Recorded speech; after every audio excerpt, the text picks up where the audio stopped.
Nalapit na ako mapahiya. Nahihiya na nga rin ako eh. Siguro nahalata ninyo eh.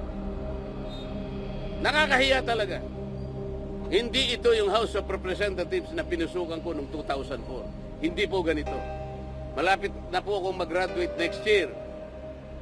Ngayon ko pa makikita ang lahat na hindi dapat gawin ng isang institution kagaya ng House of Representatives.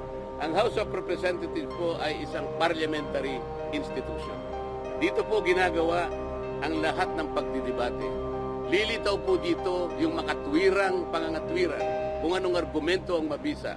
Hindi nila dapat sansalain, hindi nila dapat pigilin ang magsasalita sapagkat pare-pareho ang members ng Congress. Sir, yung in-aid of legislation na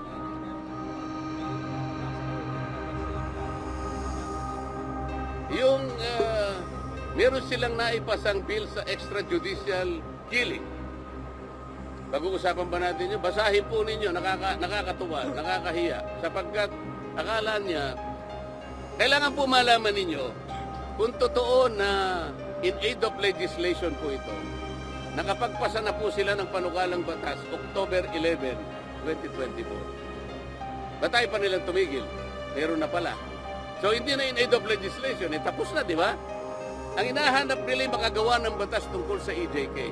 Nagawa na eh. Na-file na October 11, 2024. Batay mo tumigil. Meron ka bang gustong gawin siguro? Di ba?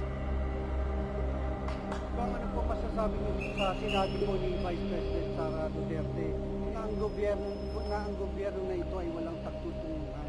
It is nothing. Binanggit niya po kanina. Wala akong magagawa kung yan ang sentimiento ng Vice President. Nasa kanya yon. At lahat naman ng tao ay pwedeng magpahayag ng kanyang opinyon. Hindi ko kayang agawin sa kanya yung opinyon na yun. Lahat po tayo mayroong sarili-sariling opinyon. May karapatan tayo na magsabi kung anong nararamdaman ng bawat isang Pilipino sa kanyang pamahalaan.